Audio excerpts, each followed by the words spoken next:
thì cuối tuần này con sẽ đi thăm khu vực quân sự Triều Tiên và chỗ đi ăn ý thì đi thôi. Mẹ ơi, hôm nay con đang đi DMZ đây. Hôm nay con đi một mình bởi vì Hoa ở trong danh sách chở nên là không đi được. Con đang ở chỗ Chogang Observatory là đài quan sát Chogang. Đài quan sát Chogang này thì thuộc công viên sinh thái hòa bình Egibong. Ban đầu nó là đồi 154, nơi mà hai miền Nam Triều Tiên và Bắc Triều Tiên trong chiến tranh Triều Tiên ý. Và sau chiến tranh thì cửa sông Hangang được chỉ định là khu vực tự do trong thỏa thuận ngừng bắn, đảm bảo quyền tự do di chuyển của các tàu tư nhân giữa hai miền Triều Tiên. Tuy nhiên thì sông Chogang bị hạn chế ra vào nghiêm ngặt để chặn xung đột quân sự, do đó là nó trở thành môi trường sống và nơi sinh sản của rất là nhiều động vật có nguy cơ tuyệt chủng. Sương lắm không nhìn rõ. Nắng ơi, nắng lên đi để cho nhìn thấy hơn nào, nhưng mà bên kia là Bắc Hàn, bên này là Nam Hàn. Đây là cái thị trấn. Xong rồi mẹ nhìn thấy có một cái giống như kiểu là trung tâm thị trấn, xong rồi có cái cọc hay là cái bia nó đang trồi lên không? Như kiểu trung tâm thị trấn, xong rồi thấy một cái banner chữ gì đó. There's like 5 people. Đâu, người đâu?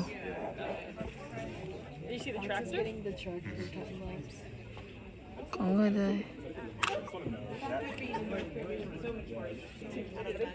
Có một người đang ở trên đường ấy, mẹ thấy không? Một người nhỏ xíu. Đây là cái thị trấn. Và có chim bay qua. Thế thôi, hết rồi. Đây là cả cái thị trấn to, có 3 cái làng ở đây. Nhưng mà con chỉ nhìn thấy cái này là có nhà, còn cái khác thì hơi hiếm. Tại vì trời đang rất là mù nên là không nhìn thấy rõ, nhưng mà cũng hơi thấy đây, mẹ thấy không? Con zoom bằng điện thoại cũng thấy đây. Rồi nó mờ tịt. Vậy đó. Ở đây là có một cái chuông, kiểu là chuông hòa bình các thứ. Con đang suy diễn như thế. Bây giờ con phải đi chụp ảnh nhóm đây. Bye bye. Con đang ở một địa điểm tiếp theo. Đây là Odusan Unification Tower, là đài quan sát thống nhất Odusan. Đài quan sát này thì được thành lập để an ủi cảm xúc của các gia đình phải ly tán và cũng là cung cấp địa điểm giáo dục từ những năm 1992. Đài quan sát này thì nằm ở trong khu vực ngừng bắn của mặt trận phía Tây và là nơi cắt giữa sông Hangang và sông Imjin. Người ta giải thích là đây là khu đất bồi bùn các thứ mà chỉ khi thủy chiều xuống nó mới thấy được rõ như này thôi, còn thủy chiều lên là mất tích. Còn kia là Bắc Hàn. Ông hướng dẫn kể là bây giờ con đang ở đầu bên kia của bán đảo Nam Hàn Quốc. Sáng nay là con ở bên này, chỗ này là Ogibong hoặc là Egibong. Về con sẽ check lại. Thì sáng nay con ở đấy, xong rồi con đi xe 45-50 phút gì đấy qua như kiểu hai đầu của chữ U như này thì con qua đầu bên này. Sáng nay con ở đây, giờ con đang ở đây. Thì ở đây là, ở kia là Bắc Hàn. Giờ con đang ở một cái đài quan sát. Nãy con quên giới thiệu thì ở đây là cách Seoul 35 cây, còn cách Pyongyang là 2 tiếng đi xe à? Nó ghi là 2 tiếng thì cho nghĩ là đi xe. Còn cách Seoul là 35 cây. Còn như nãy mà cái làng mà con chụp ấy thì nó là Đây cái chỗ lúc nãy là ôm mẹ ơi. Đây cái mà có cái như con bảo là cái bia này này thì nó là chỗ mà tưởng niệm Kim Il Sung là một nhân vật lịch sử. Còn đây là nhà, có một giống như là nhà sinh hoạt cộng đồng, có một cái trường đây, có trường cấp 2.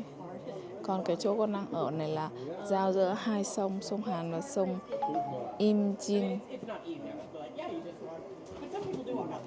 Được rồi. Đây.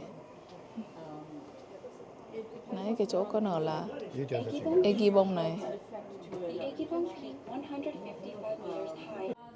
Hôm nay trưa nay là được ăn buffet. Buffet mà kiểu mình lấy một cái đĩa to đùng như này, sau đó mình lấy món lên trên đĩa của mình thui. Con sẽ ăn nhé. Đây giờ con đang đến chỗ để vào đường hầm thứ 3 mà người Bắc Hàn đã đào để đi xuống Nam Hàn. Đây thui.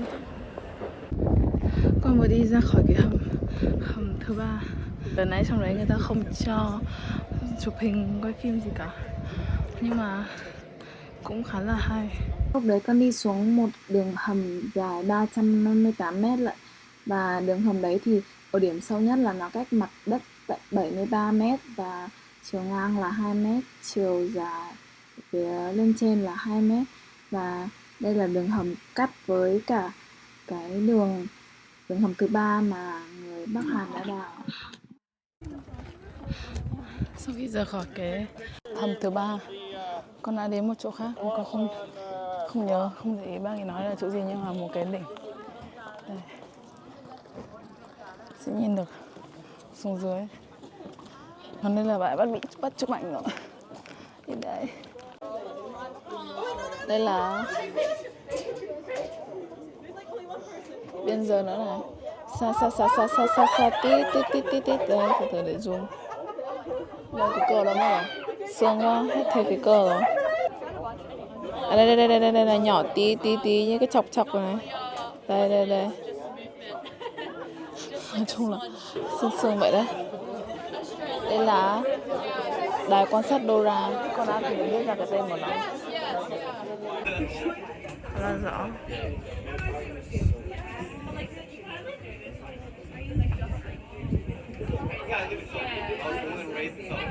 Ơi, hôm nay là chủ nhật thì con đang đi chơi, đi công viên mà sẽ xem được nhiều hoa đào, bởi vì đang là mùa hoa đào nở này. Nó cũng nở nhiều lắm rồi mà bây giờ con mới đi. Sẽ đi ra công viên mà hot là Súc Chôn. Thì chỗ đấy là chỗ có Lotte World nữa, nhưng mà hôm nay không đi Lotte, chỉ đi cái để xem hoa đào thu. Thì bây giờ mình sẽ lên xe bus nhá. Để nữa con lại quay lại. Bạn cao đủ rồi.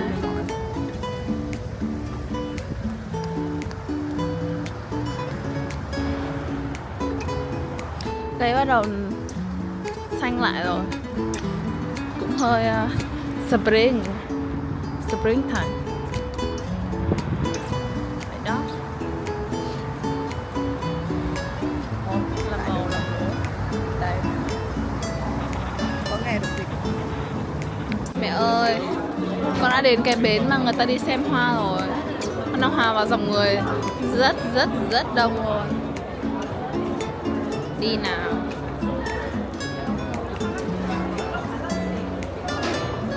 Đây là Sóc Chôn Lake, là chỗ mà cạnh Lotte World, chỗ mà Jamsil. Đây là bến này là bến Jamsil nổi tiếng. Có gần đây có sân vận động này, rồi Lotte World, Lotte Department, Duty Free, rất nhiều thứ Lotte. Còn bây giờ con sắp lên đến mặt đất. Hôm nay là một ngày rất nắng đẹp, nhưng mà cũng hơi nóng. Trái phải trên dưới đi như nào đây? Đây là Lotte Mall đây, là cái tòa nhà to bự đây. Mình sẽ to cái định hướng theo người ta. Đây là sự thật, cực kỳ là nhiều người. Không biết làm sao để chụp được cái hình đẹp nữa đây.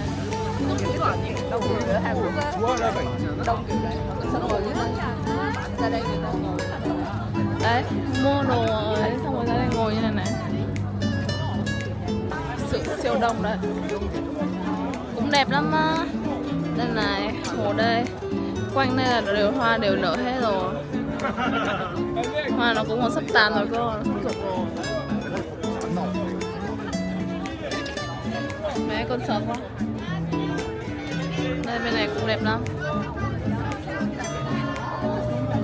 Rồi.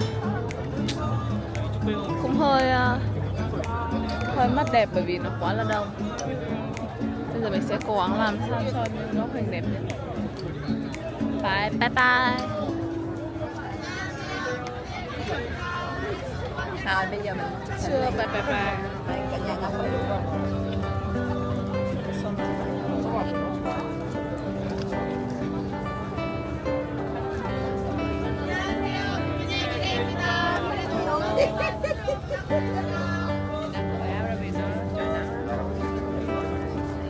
Thôi có cúp đây. Đây mẹ.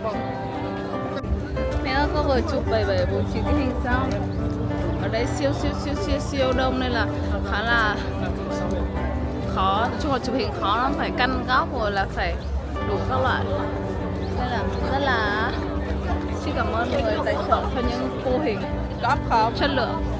Đây, để khi nào bớt bớt y ngắn thì sẽ up, khi nào nhiều e hơn sẽ up. Đông lắm ý, ai cũng chụp hình.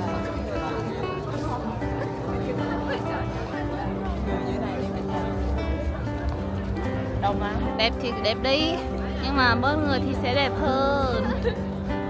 Bây giờ bọn con sẽ đi dạo, không biết đi được không bởi vì quá là đông như này.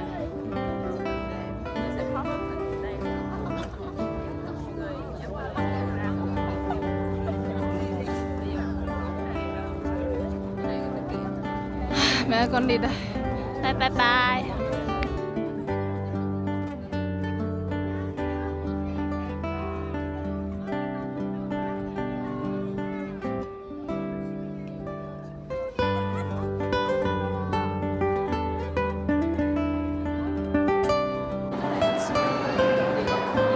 Mẹ ơi, con chịu nắng không được nữa rồi nên là con lại đi vào đây để con cho nó mát.